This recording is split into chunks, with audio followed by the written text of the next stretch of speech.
Hello everyone, my name is Nancy, 45 years old. Let me share a personal story with you. I met my former husband, Arthur, at our workplace, and we instantly hit it off. Our friendship quickly blossomed into a romantic relationship, and after 3 years of dating, we felt we were meant for each other and decided to tie the knot.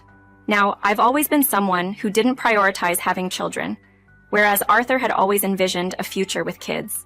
During our dating period, we had numerous conversations about this, but I believed that over time, Arthur would see the joy in our partnership alone, even without children. For the first 3 years of our marriage, the topic didn't come up as we were immersed in enjoying our life together. Those years were wonderful, and I thought Arthur felt fulfilled as well. However, to my surprise, right after our second anniversary, Arthur brought up the idea of starting a family again. Initially, I was hesitant and expressed my discomfort.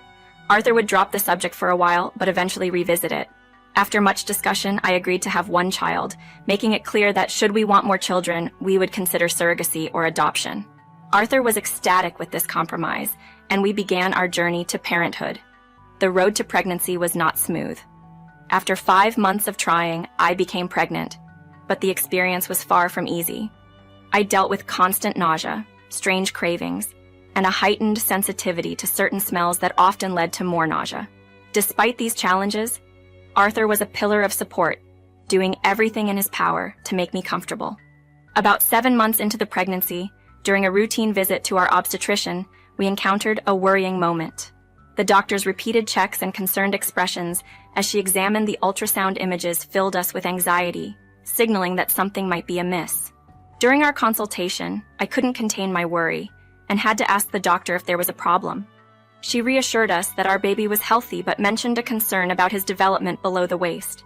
She explained that while there was still time for growth, it was likely our son might face challenges with his legs due to a potential disability. The ride home was enveloped in silence, each of us lost in our thoughts about the future. Once we arrived and stepped into the safety of our home, Arthur embraced me tightly, and we allowed ourselves a moment to mourn the idealistic visions we had of our family life. Overwhelmed, I apologized to Arthur, irrationally blaming myself for our unborn son's condition. Arthur, however, firmly reminded me that no blame lay with me, that we were simply facing a stroke of harsh luck. Despite not initially wanting children, my pregnancy had transformed my perspective, and I'd begun to dream big for our son. From playing sports together to witnessing his first steps and playful antics, I longed for all the quintessential joys of parenthood. Confronted with this reality, I felt robbed of those dreams, voicing how unfair it seemed, not just for us, but especially for our children. Arthur acknowledged the pain, admitting that he'd never envisioned parenting a child with disabilities. Yet, he also emphasized the unpredictability of life and the importance of accepting our situation. Amidst the emotional turmoil, I expressed my fear that pursuing another child in the future would no longer be an option, believing that our focus should solely be on providing for the needs of our son. I worried about the potential for resentment if we introduced another child into our family later on. Arthur suggested revisiting the conversation about expanding our family in the future once our current circumstances had settled. However, I was adamant, feeling too overwhelmed to consider it. Arthur proposed we pause this deeply emotional discussion until after our son was born, allowing us some time to process our feelings and adjust to our new reality. Feeling still raw from the doctor's prognosis, Arthur's seemingly casual mention of having another child in the future unsettled me deeply. It struck me as insensitive, given the challenges we were about to face. Despite my altered demeanor towards him, Arthur seemed unaffected and did not revisit the topic, nor did he react to the change in my behavior. 4 months later, our son Mason was born. Unfortunately, due to incomplete nerve development, Mason was paralyzed from the waist down. Despite this, my overwhelming emotion was relief and joy that he was otherwise healthy, without any additional complications. Adjusting to life with Mason demanded much from Arthur and me. Our routine was filled with sleepless nights, work, and continuous care for Mason, including frequent doctor's appointments to monitor his health and development. The doctor suggested we could consider treatments, such as medication or surgery, to potentially give Mason some sensation in his legs when he was a bit older. We kept an open mind to these options for his future. Mason grew into an exceptionally bright child. By nearly 3, he started talking, and by 5, he was already exploring beginner-level books. His intellectual achievements filled me with pride, especially knowing the additional challenges he faced. However, Mason did encounter discrimination, and despite his capabilities, there were suggestions from his school about placing him in special education. We staunchly opposed this, as Mason was fully able to participate in regular classes without issue. When Mason turned 6, we broached the subject of exploring medical options for his legs, to gauge his interest in potentially increasing his mobility in the future. Mason expressed a profound love for his wheelchair and no desire to change his situation. His contentment with himself was heartwarming, though I was aware his feelings could evolve. I was prepared to support whatever decision Mason might make in the future, whenever he was ready to reconsider. Arthur, however, showed impatience with waiting for Mason's readiness to explore medical options. He acknowledged being pleased with Mason's acceptance of his condition, but expressed a desire to pursue all possible avenues to improve Mason's mobility sooner rather than later. This difference in perspective revealed the complex emotions and decisions we faced as parents navigating our son's journey with his disability.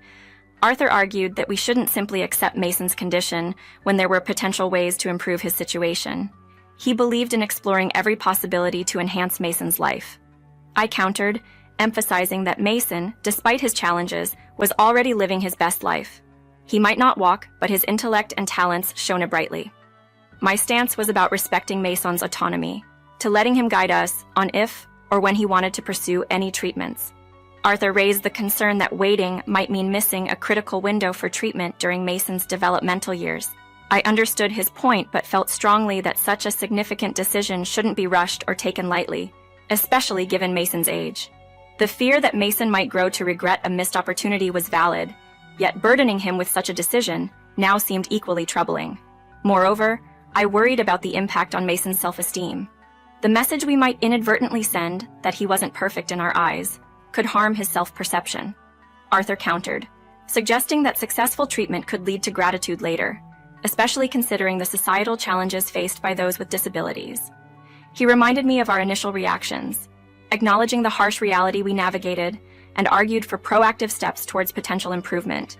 Admittedly, Arthur's arguments made sense, and amidst many discussions, we agreed to proceed with treatments. The following year and a half was a whirlwind of hospital visits, marked by exhaustion and heartache each time Mason experienced pain. Arthur remained the steadier of us, consistently assuring me of our decision's merits. However, as time passed without significant improvement, my resolve waned. Finally, witnessing Mason's resilience and happiness despite the treatments, I advocated for a halt. I argued that Mason's contentment with his identity outweighed our pursuit of a solution that seemed increasingly elusive.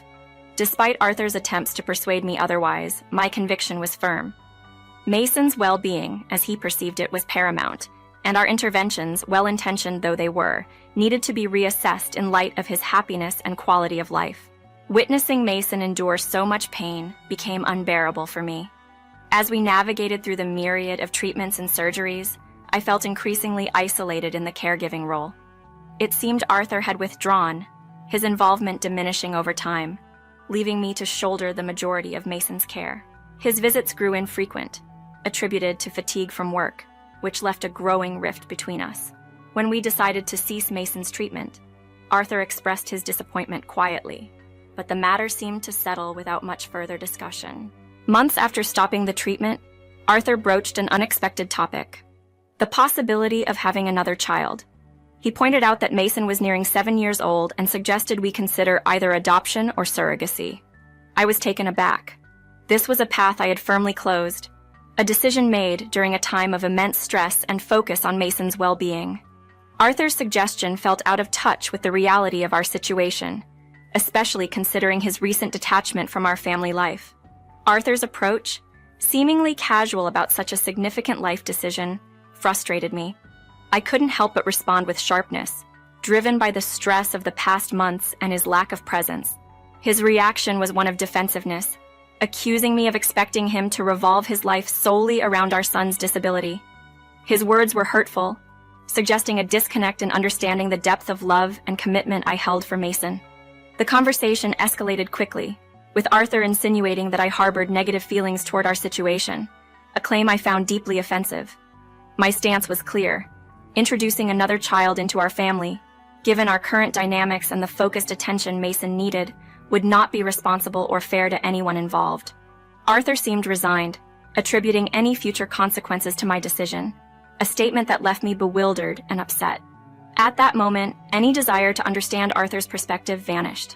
His consideration of expanding our family in light of our recent challenges and his diminished involvement struck me as incredibly misguided. The discussion ended in a stalemate, with a heavy air of unresolved tension and blame, marking a significant turning point in our relationship and family dynamics. Initially, the idea of expanding our family was something I pondered deeply, especially in the early years after Mason was born. My research led me to countless stories where siblings felt neglected or overlooked due to the extra attention required by a brother or sister with disabilities. This wasn't necessarily anyone's fault. It's a natural outcome when one child needs more care. I couldn't bear the thought of bringing another child into our home, only to possibly feel that they were second to Mason's needs. After expressing my concerns, Arthur withdrew from me entirely. I tried to give him space, hoping he just needed time to process our disagreement, but his silence stretched into weeks. Mason noticed the tension and questioned if we were fighting, to which I could only offer a gentle lie about a minor disagreement. Time passed, a month, then more, and still, I held on to the hope of reconciliation, continuously seeking any opportunity for dialogue. 4 months into this growing divide, I stumbled upon a devastating revelation. Arthur had been communicating with someone named Gloria, exchanging messages filled with affection and plans to meet again. Their conversations hinted at a future together, away from me. This betrayal cut deep, far beyond the disagreement over expanding our family. It was a breach of trust I had never anticipated from him. The thought of confronting Arthur crossed my mind repeatedly, yet I chose a different path. It was clear I needed to prepare for what might come next, particularly for Mason's and my future. In the following 9 months, I found work as a scriptwriter. Though it wasn't a lucrative job, it provided us with some financial stability. This period wasn't just about earning, it was about laying the groundwork for a life that might soon drastically change, ensuring that regardless of Arthur's decisions, Mason and I would have a solid plan in place. I had been saving money in secret, preparing for a future that suddenly seemed inevitable. This fund was my safety net, a secret I kept from Arthur. Then, the day I had dreaded arrived, Arthur walked into our home not alone, but with a woman by his side. When I asked who she was, he coldly introduced her as Gloria, declaring she was there to replace me. His words were like a punch to the gut. He spoke of his misery, not just recently, but over the past decade, describing our life together as a nightmare. The announcement that he intended to marry Gloria and start a new family, the right way this time, was shocking enough. But his disregard for our son Mason and his responsibilities towards him was unbearable. Arthur callously revealed that Gloria was pregnant, implying their child would be normal, in direct and cruel comparison to Mason. His lack of respect for our son, referring to him as anything less than, ignited a fury in me. Arthur's blame for our family's challenges on my reluctance to have more children and his insult towards Mason as a monster were beyond forgiveness. In a moment that seemed to strip away any remaining respect or love I had for Arthur, he demanded we leave our home within a week, tossing divorce papers at me. The venom in his and Gloria's smirks as they looked at us was chilling. But it wasn't his betrayal that hurt the most. It was the disdain he showed towards Mason. Finding Mason in tears, having overheard everything, broke my heart. I comforted him, assuring him that he was nothing like what Arthur had described. We retreated to our room, where I began to pack, determined to leave this toxic environment as soon as possible. After Arthur and Gloria left, it was just Mason and me. This moment marked a new beginning, one filled with challenges but also a resolve to protect my son and build a life where he felt valued and loved, far away from the cruelty that had just unfolded. After the confrontation with Arthur, I found solace in action, swiftly organizing Mason's belongings and securing the divorce papers. In those moments of turmoil, I reached out to my mother, who, upon hearing the news, promptly arrived with my father to assist us. They enveloped us in support, helping us pack and welcoming us into their home. Amidst the chaos, a strange sense of relief washed over me, lifting the heavy burden of dread and uncertainty that had plagued me for months. With my parents' support, I hired a competent lawyer who helped me navigate the legal battle for alimony and child support. The verdict favored us, awarding substantial support for both Mason and me, much to Arthur's displeasure. His reaction mattered little to me by then. My focus was on rebuilding our lives. The following years brought a mix of healing and new challenges.